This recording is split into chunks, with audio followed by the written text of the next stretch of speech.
वाहतूक संघटना संयुक्त महासंघाच्या वतीने यापूर्वी चालकांच्या विविध मागण्यांसंबंधी निवेदन देण्यात आले. मात्र त्यापैकी कोणत्याही मागणीचा अद्याप विचार करण्यात आला नाही. तथापि देशात लवकरच लोकसभेच्या निवडणुका जाहीर होण्याची शक्यता असून निवडणुकीच्या पार्श्वभूमीवर आचारसंहिता लागू होण्याची शक्यता आहे. तत्पूर्वी वाहतूक संघटना संयुक्त महासंघाच्या वतीने चालकांच्या मागण्या मान्य करून चालकांचा मार्ग सुखकर करावा, अन्यथा येणाऱ्या लोकसभा निवडणुकीत चालकांच्या वतीने मतदानावर बहिष्कार टाकण्याचा निर्णय घेण्यात येणार आहे. त्यांच्या मागण्यांचा विचार करून त्या मागण्या मंजूर कराव्यात असं देखील म्हटलं आहे. त्या मागण्या अशा: सरकारने वाहतूकदारांचे कल्याणकारी महामंडळ त्वरित स्थापन करून घेण्यात यावे. प्रत्येक परिवहन संवर्गातील वाहतूकदाराला कल्याणकारी महामंडळात सामील करून घेण्यात यावे. महाराष्ट्र राज्यात ऑटो रिक्षांचे लोकसंख्येपेक्षा जास्त परमिट वाटप पुढील नवीन परमिट त्वरित बंद करण्यात यावे.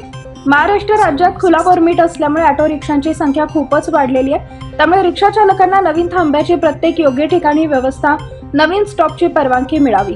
वाहतूक शाखेकडून ई चलन किंवा फोटोशूट चलन मधून परिवहन संवर्गातील वाहनांना सूट मिळण्यात यावी. प्रत्येक लहान माल वाहतूक वाहनांसाठी शहरात पार्किंग सुविधा देण्यात यावी.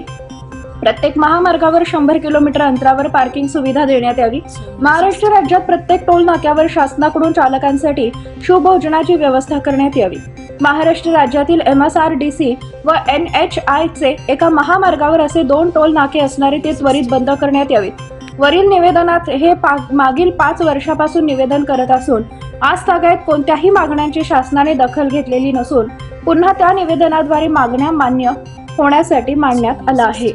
आज वाहतूक संघटना संयुक्त महाराष्ट्र राज्यातर्फे माननीय उपजिल्हाधिकारी मॅडम यांना आज निवेदन देण्याचा विषय हे होता की आगामी काळात लोकसभा इलेक्शन डिक्लेअर होणार आहे आणि पुढच्या महिन्यात आचारसंहिताही लागू होणार आहे.